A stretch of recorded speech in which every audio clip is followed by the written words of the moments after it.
হচ্ছে বেসিক্যালি প্রবলেমটা, সমস্যাটা তুলে ধরছেন যে সমস্যাটা কি। তারপরে হচ্ছে 4, 5, 6 এই তিনটা আয়াত, এই তিনটা আয়াতের ফোকাসটা করছে আল্লাহ পাক সমাধান।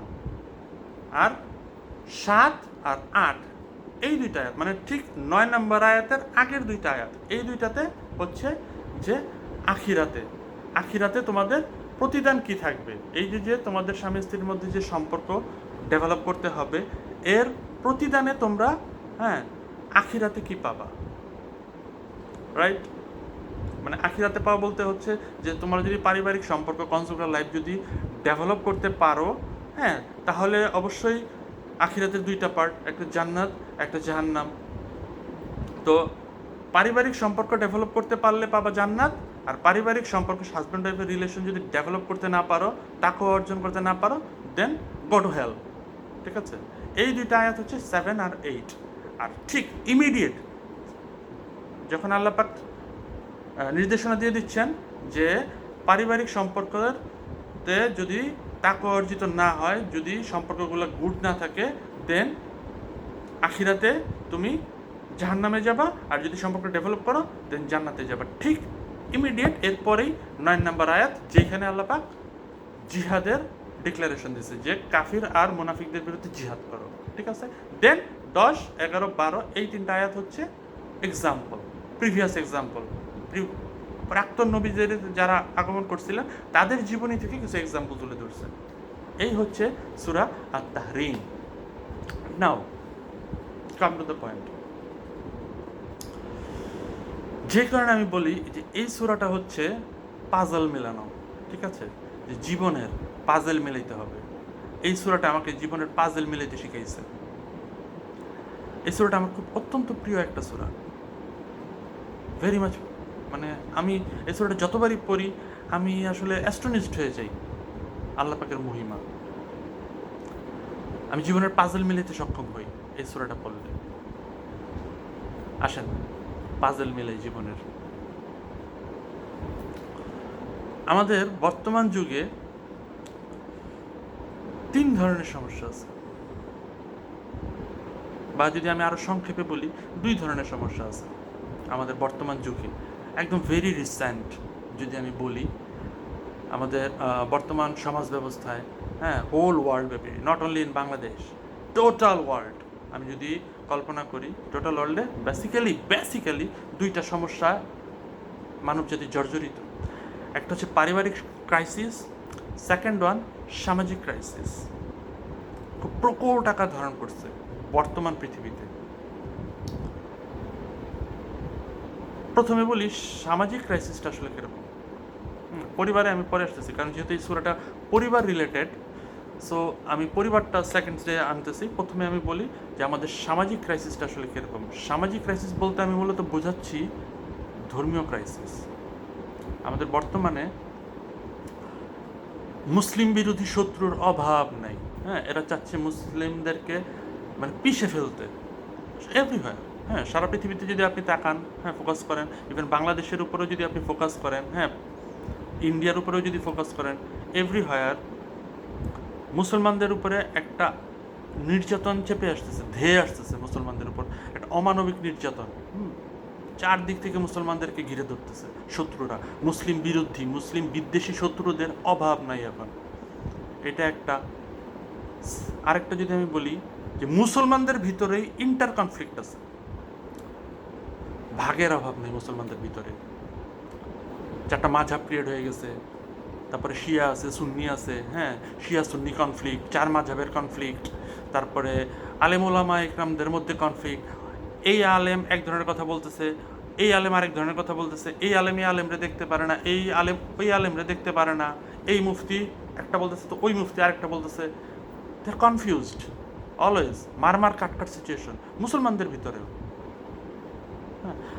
একে তো মুসলমানদের বহিঃশত্রু আছে যারা বিধর্মী, যারা কাফের মুশরিক, এরা মুসলমানদের উপরে স্টিমুলার চালাচ্ছে। যেমন আমরা ফিলিস্তিনের কথা জানি, ফিলিস্তিনের ভিতরে ইহুদিরা, ইসরায়েলিরা অমানবিক টর্চার করতেছে, অমানবিক। তাদেরকে তো পুরো ধ্বংসই করে ফেলতেছে। ঠিক আছে? দেন এই তো গেল মুসলমান আর বিধর্মীদের কনফ্লিক্ট, ঠিক আছে। দেন মুসলমানেও কনফ্লিক্ট। এই হচ্ছে সামাজিক অবস্থা, সামাজিক প্রেক্ষাপট। দেন পারিবারিক প্রেক্ষাপট। পারিবারিক সমস্যাগুলো কোথায়? একটু চিন্তা করেন, সকালবেলা হাজব্যান্ড ওয়াইফ ঝগড়া করলো, যে কোনো সিলি বিষয়, একদম very much Seely matter. Husband wife ঝগড়া করলো সকালবেলা ঘুম থেকে উঠতেই। নাও ঝগড়া করে স্বামী চাকরিতে গেল, কাজে গেল, ঘরে সকালবেলা ঝগড়া হওয়ার পর এখন তো স্বামী বেচারা কিছু বলতেও পারেনি স্ত্রীকে। হ্যাঁ, সব অফিসে যাবো, হারিয়ে বেড়ে গেছে, তাড়াতাড়ি যা খুশি হোক, হ্যাঁ গিভ ইট, ফেড আপ, চলে গেলো অফিসে। বইয়ের পুরো তো রাগ ঝাড়তে পারেনি, রাগটা যে ঝাড়তেছে কোথায়? হয় ধরা গেলো অফিসের পিয়নের উপরে রাগ ঝেড়ে দিল, অফিসের পিয়ন চাই না দিল, তুই কি চান্স জানিয়ে যা, ফালতু চা বানাস তুই, ঠিক আছে, রাগ ঝেড়ে দিল অফিসের পিয়নের উপরে, যা, একটা মেজাজ খিটখিরে। সকালবেলা ওয়াইফের সাথে ঝগড়া হয়েছে, অফিসে গেছে, মেজাজ কাজে কর্মে মন বসতেছে না, কি কাজ করবো আজকে, লাগে না ছিল, সামথিং লাইক দ্যাট। শুধু এইটা না, ইভেন পারিবারিক একটা ভীষণ কনস্পিরেসি আছে, সেটা কিরকম? এইটা সবচেয়ে বেশি কনস্পিরেসি আমাদের, বিশেষ করে আমাদের উপমহাদেশে, সাবকন্টিনেন্টে, বিশেষ করে বাংলাদেশে এই ক্রাইসিসটা সবচেয়ে বেশি। সেটা কিরকম? সেটা হচ্ছে শাশুড়ি দেখা গেল যে তার মানে ছেলেকে বলতেছে যে তোর বউয়ের এইসব কাজকর্ম আমার ভালো লাগে না, তোর বউয়ের এইসব জিনিসপত্র, মানে বউ সম্পর্কে একটা নালিশ দিচ্ছে এক প্রকার। দেখা গেল যে হাজবেন্ড বেচারা সারাদিন পরে অফিস থেকে আসছে, তো ছেলের মা ছেলের কাছে তার বউ সম্পর্কে নানা ধরনের অভিযোগ তুলে ধরতেছে, এই তোর বউয়ের এইটা এইটা এইটা সেইটা, এই আমার ভালো লাগে না, এগুলো করে সেগুলো করে, একটা অভিযোগ, ঠিক আছে। আবার বউ, হ্যাঁ বেচারা স্বামী সারাদিন পরে অফিস থেকে আসছে, তার কাছে নালিশ তুলে ধরতেছে ঢোকা মাত্রই যে ব্যাগ তোমার মা আমার সাথে এগুলো করে, আমারে বকে, হ্যাঁ ভালো লাগে না, তোমার মা আমার সাথে এগুলো করে। তো দেখা যায় যে একদিক দিয়ে শাশুড়িও ছেলের কাছে নালিশ দিতেছে, বউও স্বামীর কাছে নালিশ দিতেছে। এখন স্বামী বেচারা তো পড়ছে মহাফেসাদে, মাইনকার চিপা বলতে তো আমরা বুঝি, ঠিক আছে, যে না পারতেছে মায়ের বিরুদ্ধে কথা বলতে, না পারতেছে বউয়ের বিরুদ্ধে কথা বলতে, না পারতেছে মারে বুঝাইতে, না পারতেছে বউরে বুঝাইতে, যায় তো যায় কোন দিকে যায় স্বামী বেচারা। এই এক ধরনের সমস্যা, ক্রাইসিস। আরেক ধরনের সমস্যা হচ্ছে কি পরকীয়া। বর্তমানে এটা যেমন আমাদের সমাজে একটা ভাইরাসের মতো চলে আসছে, পরকীয়া, ঠিক আছে। স্বামী পরকীয়াতে জড়ায় যাচ্ছে, স্ত্রী পরকীয়াতে জড়ায় যাচ্ছে, তাদের মধ্যে কোনো শ্রদ্ধাবোধ নাই, টোটালি শ্রদ্ধাবোধ নাই। তো একটা পরিবারে যখন ঝগড়া বিবাদ, এই কনস্পিরেসি লেগেই থাকে কন্টিনিউয়াসলি, একদম কন্টিনিউয়াসলি, যখন একটা পরিবারে এরকম ক্রাইসিস থাকে, ঝগড়া বিবাদ লেগে থাকে, তো আপনি একটু চিন্তা করেন যে তাদের সন্তান সন্ততি কি দেখে বড় হয়। একটা সন্তান সন্ততি যখন পারিবারিক ক্রাইসিস দেখে বড় হয়, ঠিক আছে, বাবা মার ঝগড়া, ফ্যামিলিগত ক্রাইসিস, হ্যাঁ এগুলো দেখে যখন একটা সন্তান বড় হয়, তখন তার মেন্টালি ডেভেলপমেন্টটা কিন্তু ভালো হয় না। আপনি সেই সন্তানের কাছ থেকে ভালো কিছু আশা করতে পারেন না, নেভার। বাট একটা ফ্যামিলিতে যখন দেখবে যে একটা হাজব্যান্ড ওয়াইফের মধ্যে মধুর সম্পর্ক, ইন্টার রিলেশনটা খুব ভালো, পারিবারিক কোনো ক্রাইসিস নাই, হ্যাঁ তারা খুব সুখী জীবনযাপন করতেছে, এই সুখ যখন দেখে একটা সন্তান বেড়ে উঠবে সেই সুখের মধ্যে, তখন তার মেন্টালিটিও খুব ভালো হবে। তো একটা অসুস্থ পরিবেশে মানুষ হওয়া সন্তানের মধ্যে আর একটা সুস্থ পরিবেশে মানুষ হওয়ার সন্তানের মধ্যে কিন্তু একটা বিস্তর পার্থক্য থাকবে, ঠিক আছে।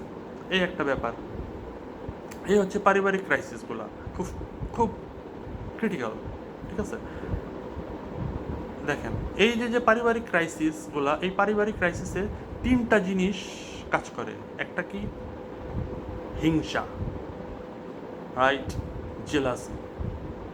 আরেকটা কি কাজ করে?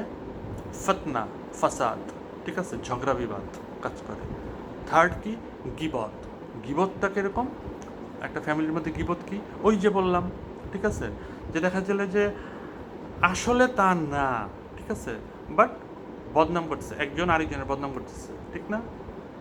তো একটা ফ্যামিলি ক্রাইসিসের তিনটা জিনিস, এবং এই তিনটা জিনিস কিন্তু কি? হারাম, টোটালি হারাম। এক, হিংসা হারাম, আল্লাহ পাকের শরীয়ত অনুযায়ী, আল্লাহ পাকের বিধান অনুযায়ী হিংসা টোটালি হারাম। সেকেন্ড হচ্ছে কি? ফিতনা, টোটালি হারাম। থার্ড গীবত, টোটালি হারাম। তিনটা জিনিস, আর এই তিনটা জিনিসই একটা ফ্যামিলিকে ধ্বংস করে দেওয়ার জন্য এনাফ। এই যে আমাদের যুগে, হ্যাঁ, তালাক, ডিভোর্সের পরিমাণ দিন দিন বেড়েই চলতেছে, হ্যাঁ, সংখ্যা দিন দিন বেড়েই চলতেছে। কেন? এই ফ্যামিলি ক্রাইসিসের কারণে। সো যেই ফ্যামিলিতে এই তিনটা জিনিসের চর্চা খুব বেশি হবে, সেই ফ্যামিলিতে কি ডিভোর্স হবে না? না কোন ফ্যামিলিতে ডিভোর্স হবে? কোন ফ্যামিলিতে সুখ কাজ করবে? আমার একটু বলেন তো, আমাকে একটু বোঝান যে কোন ফ্যামিলিটাতে আসলে সুখ থাকবে আর কোন ফ্যামিলিটাতে ক্রাইসিস থাকবে। যেই ফ্যামিলিতে হালাল থাকবে সেই ফ্যামিলিতে ক্রাইসিস থাকবে, না যেই ফ্যামিলিতে হারাম সেই ফ্যামিলিতে ক্রাইসিস থাকবে? কোনটা? নিশ্চয়ই যেই ফ্যামিলিতে হারাম থাকবে, হ্যাঁ, সেই ফ্যামিলিতেই ক্রাইসিসটা বেশি থাকবে। আর সবচেয়ে তিনটা জঘন্য জিনিস, একদম এর চেয়ে জঘন্য কিছু হইতে পারে না: হিংসা,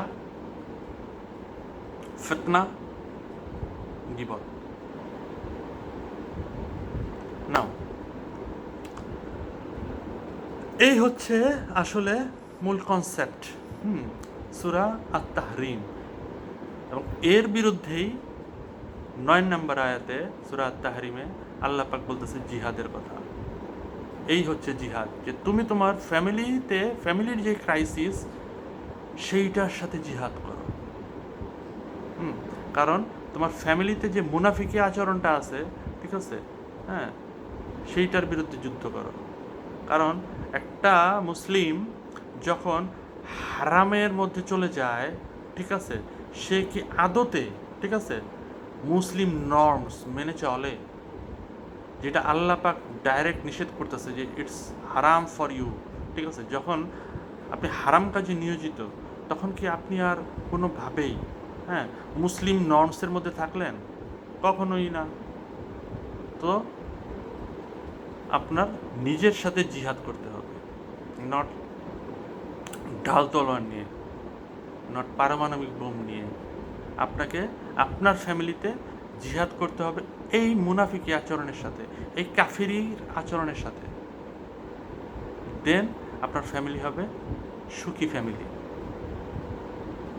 নাও, এখন আমি বলি, একটা প্রশ্ন যদি আমি করি, সাপোজ যে আপনার ফ্যামিলিতে প্রচুর ক্রাইসিস চলতেছে, ইন দ্য মিন টাইম আপনার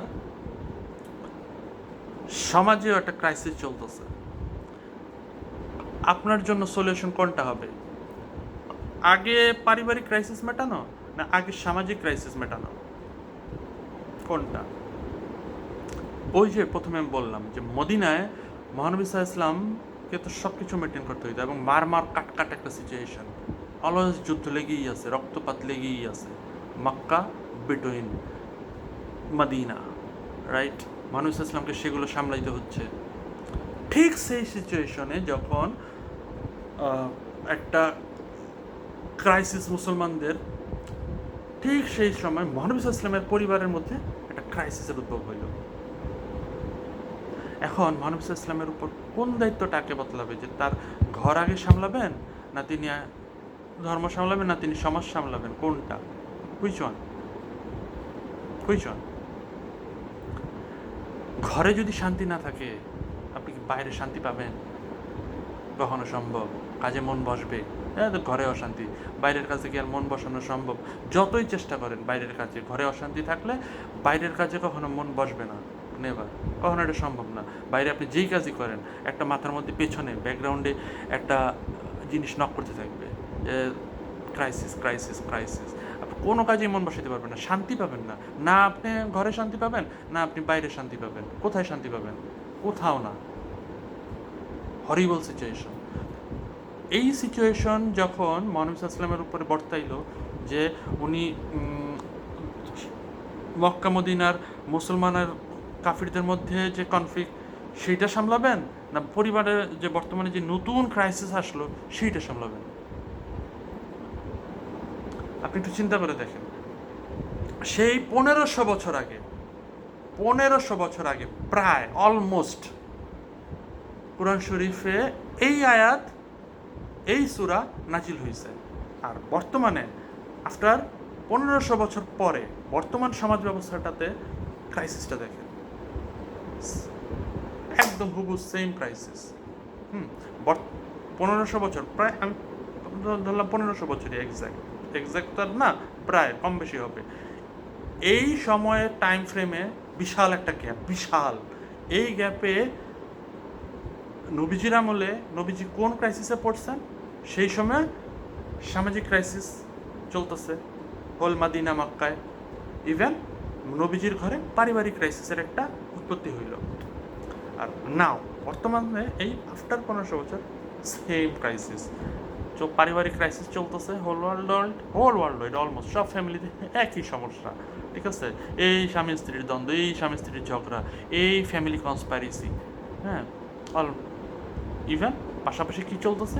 সামাজিক ক্রাইসিস, মুসলমানদের একটা ক্রাইসিস চলতেছে বর্তমানে। ঠিক আছে, আপনি এখন চিন্তা করেন অ্যাজ এ মুসলিম, ঠিক আছে, আপনার দায়িত্ব আগে কি? ঘর সামলাইবেন, না ইসলামের ঝান্ডা নিয়ে দৌড়াইবেন বাইরে? ঘরে শান্তি নিয়ে ইসলামের ঝান্ডা বাইরে নিয়ে দৌড়ে কেমনে কী করবেন? কোনো ওয়ে আছে? নাই, কোনো ওয়ে নাই। এখন তাহলে কি করতে হবে? আগে ঘর সামলাইতে হবে। এখানে আরেকটা কনসেপ্ট আছে। সেই কনসেপ্টটা কি? যে আপনি যখন আপনার নিজের সংসার বিল্ড আপ করতে পারবেন, আপনার নিজের ঘরে যখন তাকওয়া অর্জিত হবে, হ্যাঁ, তখন আলটিমেটলি, হ্যাঁ, এইভাবে যদি প্রত্যেকটা মানুষ, ইচ অ্যান্ড এভরিবডি ইন্ডিভিজুয়ালি তার ফ্যামিলি ক্রাইসিস মিটাইতে পারে, তার ফ্যামিলিতে তাকওয়া অর্জন করাইতে পারে, দেন আলটিমেটলি হবে কি? সমাজ আলটিমেটলি পরিবর্তন হয়ে যাবে। আপনাকে যুদ্ধ করার দরকার নেই, আপনাকে জিহাদে অংশ নেওয়ার দরকার নেই তো। আপনাকে এখানে যুদ্ধ করতে হবে, আপনাকে এখানে সমাজ পাল্টাইতে হবে। আপনি একা কি পুরো সমাজ পাল্টাই ফেলতে পারবেন? Is it possible? হ্যাঁ, আপনাকে কি সেই দায়িত্ব দেওয়া হয়েছে? আপনি পারবেন? কখনোই সম্ভব না। একটা মানুষের একার পক্ষে টোটাল সমাজ ব্যবস্থাটা চেঞ্জ করে ফেলানো খুব টাফ। আপনি চেষ্টা করে দেখতে পারেন, পারবেন না। বাট আপনি যেটা করতে পারেন সেটা হচ্ছে আপনার নিজের পরিবারকে আগে ঠিক করতে পারেন। আপনি যদি আপনার নিজের পরিবারকে ঠিক করতে পারেন, দেন আপনার দেখা দেখি আরেকজন মানুষ উদ্বুদ্ধ হবে, সে তার পরিবারকে ঠিক করতে পারবে। এইভাবে আস্তে আস্তে গ্র্যাজুয়ালি পুরো সমাজ ব্যবস্থাটা চেঞ্জ করানো সম্ভব। This is the significance of জিহাদ ইন দিস সূরা, সূরা আত-তাহরিম। এই জিহাদের কথা বলা হচ্ছে সূরা আত-তাহরিমে, যে তুমি তোমার পরিবারে আগে জিহাদ করো। তুমি যদি তোমার পরিবারে জিহাদ করতে সক্ষম হও, দেন তুমি তোমার সমাজটাকে পাল্টাই ফেলতে পারবা। তোমার সমাজে আগে ঢাল তলোয়ার নিয়ে নেমে যাওয়ার কোনো দরকার নেই। হ্যাঁ, আগে তুমি তোমার ঘরে ঢাল তলোয়ার নিয়ে নামো, তোমার ঘর ঠিক করো, দেন সমাজ। ঘর ঠিক থাকলে সমাজ আলটিমেটলি চেঞ্জ হবে। আর ঘরই ঠিক নাই, তুমি সমাজের পিছনে দৌড়াইতেছো, ঠিক আছে, তোমার ফ্যামিলিতে ক্রাইসিস রয়ে গেছে, তোমার ব্যাকগ্রাউন্ডে ক্রাইসিস চলতেছে, কিন্তু তুমি ছুটতেছো সমাজ ঠিক করার পিছনে। সমাজ কেমনে ঠিক হইব? তোমার নিজের ঘরেই তো সমস্যা, কখনো ঠিক হইব? নেভার। এবার আসে সূরা আত-তাহরিম। সূরা আত-তাহরিমের ফার্স্ট আয়াত। ঠিক আছে, সূরা আত-তাহরিম, আমি ডাইরেক্ট কোরআন থেকে তেলাওয়াত করতেছি। সূরা আত-তাহরিমের অনুবাদ করতেছি বাংলায়। ঠিক আছে, প্রথম আয়াতটা কি বলছে? হে নবী, আল্লাহ যে বস্তুকে আপনার জন্য বৈধ করেছেন, আপনি তা কেন নিজের জন্য হারাম করেন? নিজের স্ত্রীদের সন্তোষ লাভের জন্য। আল্লাহ অত্যন্ত ক্ষমাশীল, পরম দয়ালু। প্রথম আয়াত, 1 নম্বর আয়াত। আমি শুরুতেই বলছি যে আমি পুরা এই 12টা আয়াতরে কয়েকটা ভাগে ভাগ করে ফেলছি। ঠিক আছে, তো প্রথমে বলতেছি 1, 2, 3, এই তিনটা আয়াতে হচ্ছে আল্লাহ পাক সমস্যার কথা বলতেছেন, crisis. What is the main crisis? পরিবারে, ঠিক আছে? নবীজির পরিবারকে এক্সাম্পল হিসেবে রেখে অডিয়েন্স কাকে বলতেছে? বান্দাদেরকে, নবীজির উম্মতদেরকে অডিয়েন্স হিসেবে, এক্সাম্পল হিসেবে, নবীজির ফ্যামিলি ম্যাটারকে এক্সাম্পল রেখা তার উম্মতকে, আল্লাহ পাকের বান্দাকে শিক্ষা দিচ্ছেন, ঠিক আছে? তো প্রথমে তিনটা আয়াতে সমস্যা তুলে ধরছেন। এক নম্বর আয়াতে বলতেছে কি? হে নবী, ডাইরেক্ট কনভারসেশন। আল্লাহ পাকের সাথে নবীজির ডাইরেক্ট কনভারসেশন, এখানে বিটুইন কেউ না। আল্লাহ পাক বলতেছে যে হে নবী, ডাইরেক্ট নবীজিকে বলতেছে, ভাইস ভার্সা না, হে নবী, ঠিক আছে? আল্লাহ যে বস্তুকে আপনার জন্য বৈধ করছে, হ্যাঁ করছেন, আপনি কেন তা নিজের জন্য হারাম করতেছেন? আপনাকে অধিকার কে দিছে? যেইটা হালাল, ওই যে মধু কেন্দ্রিক, যে নবীজিকে জায়নাব রাদিয়াল্লাহু তাআলা মধু খাওয়াইছিলেন তার ঘরে, বাট আয়েশা রাদিয়াল্লাহু তাআলা আনহা, হ্যাঁ, বলছে যে যে আপনার মুখ থেকে তো দুর্গন্ধ বেরোচ্ছে, মাগাফির, এটার বলা হয় মাগাফির, ঠিক আছে? দুর্গন্ধযুক্ত একটা খাবার, ঠিক আছে? হ্যাঁ, খুব দুর্গন্ধ হয় মাগাফির খাইলে। এই মাগাফিরের কথা বলা হয়েছে। আয়েশা রাদিয়াল্লাহু তাআলা আনহা নবীজিকে বলছে যে আপনি যে জায়নাব রাদিয়াল্লাহু তাআলা আনহার ঘর থেকে আসলেন, আপনি কি মাগাফির খেয়ে আসছেন? আপনার মুখ থেকে তো গন্ধ করতেছে, এটা দুর্গন্ধযুক্ত খাবার। এখন তো নবীজি অবাক হয়ে গেলেন, আমি তো মধু খাইছি, তুমি মাগাফিরের গন্ধ করতে কে পাইলা? অ্যামাজিং ব্যাপার, আমি তো খাই নাই। বাট তখন নবীজি কসম কাটছেন যে আচ্ছা ঠিক আছে ভাই, আমি বুঝতে পারছি, আমার এত ঝগড়া বিবাদের দরকার নাই, এত কনস্পিরেসির দরকার নাই, আমি আর জীবনে কসম খাইলাম আমি মধু খাবো না। বাট মধু কি হারাম? আল্লাহ পাক কি মধুরে হারাম করছেন? আল্লাহ পাক তো মধুরে হালাল করছেন। এই কারণে এক নম্বর আয়াতে বলা হচ্ছে যে হে নবী, আল্লাহ যেই বস্তুকে আপনার জন্য হালাল করছে, আপনি কেন সেটাতে হারাম করতেছেন? কেন? নিজের স্ত্রীদের সন্তুষ্ট করার জন্য? মানে আয়েশা রাদিয়াল্লাহু তাআলা আনহু, আপনি যদি মধু না খান, হ্যাঁ, এই জন্য আয়েশা রাদিয়াল্লাহু তাআলা আনহু সন্তুষ্ট হবে, ঠিক আছে, খুশি হবে। এই কারণে আপনি আমার দেওয়া হালালকে আপনি হারাম করে দিচ্ছেন। বাট অদ্ভুত না? যে তার আগে আমি একটা জিনিস বলি, যে সেটা হচ্ছে কি, পৃথিবীতে আল্লাহ পাক হালালের সংখ্যা অসংখ্য রাখছেন, হিউজ পরিমাণের হালাল আছে পুরো দুনিয়াতে, হিউজ, ঠিক আছে? হালাল অসংখ্য, বাট হারাম আল্লাহ পাক নির্দিষ্ট করে দিচ্ছেন, অল্প কিছু হারাম দিচ্ছেন, ঠিক আছে? হ্যাঁ, হাতে গোনা অল্প কিছু হচ্ছে ইসলামী শরীয়তে আল্লাহ পাক নির্দিষ্ট করে দিচ্ছেন যে এই কয়টা জিনিস শুধু তোমাদের জন্য হারাম, বাট হালাল অগণিত। তার মধ্যে এই যে যে এই আয়াতটা যে মধুকেন্দ্রিক, মধুটা হচ্ছে হালাল। হ্যাঁ, তো এখন আমার কথা হচ্ছে, এইটা যদিও আমাকে বলতেছে যে আমি যে জিনিসটা হালাল করছি সেটা আপনি কেন হারাম করতেছেন, আল্লাহ পাক ইঙ্গিত দিচ্ছে, ঠিক আছে? এবং পাশাপাশি বলতেছে কি, যে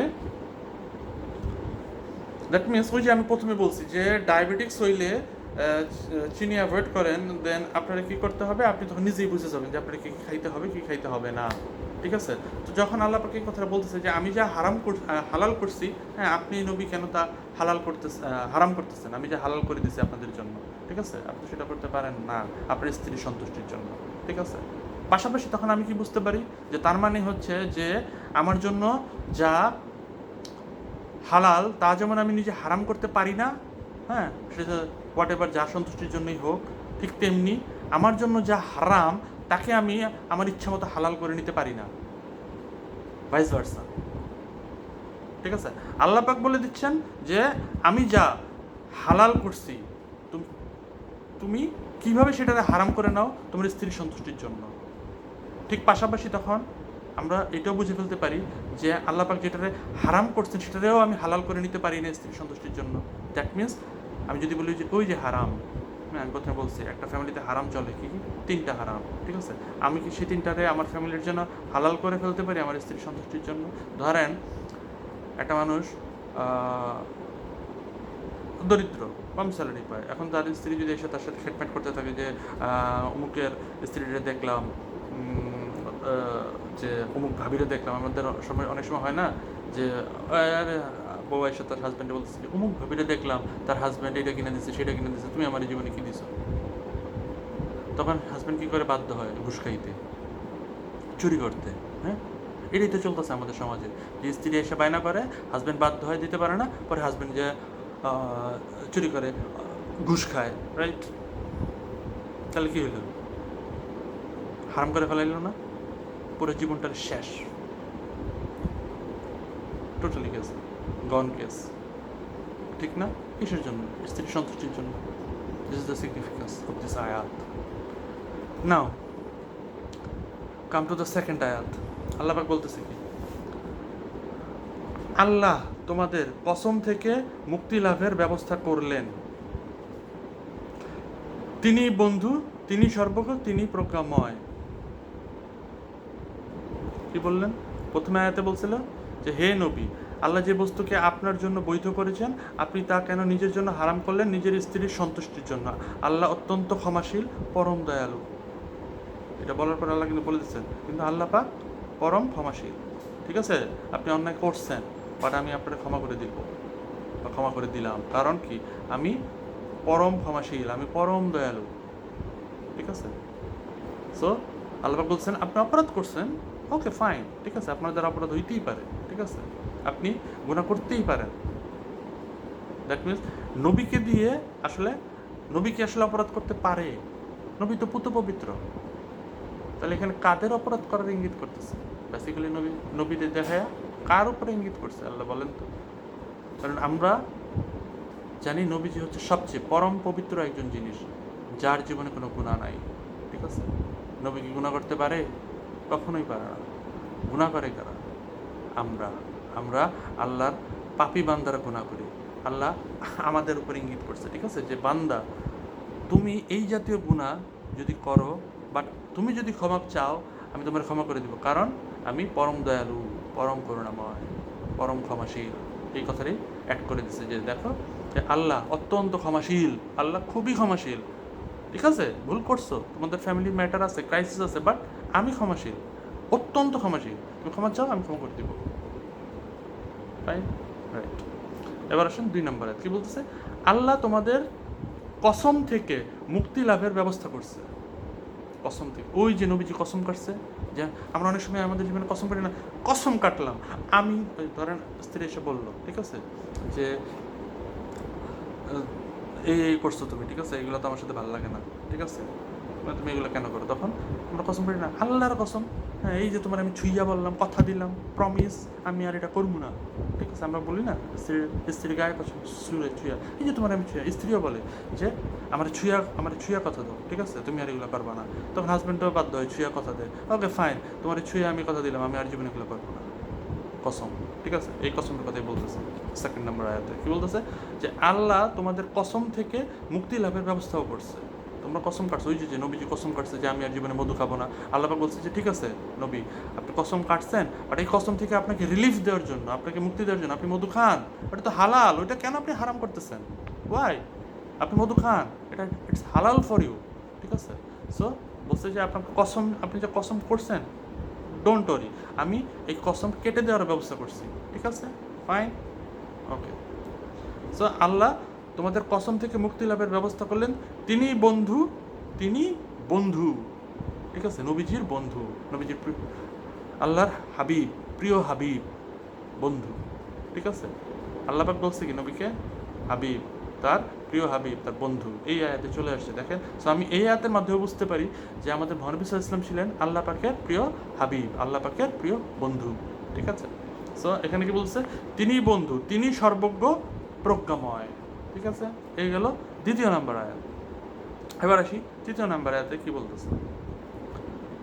আর নবী যখন তার কোনো স্ত্রীর কাছে গোপনে একটা কথা বলেছিলেন, অতঃপর যখন সে স্ত্রী অন্যকে তা বলে দিল এবং আল্লাহ তার নবীকে জানিয়েছিলেন, তিনি কিছু ব্যক্ত করলেন, কিছু অব্যক্ত রাখলেন, স্ত্রীকে বললেন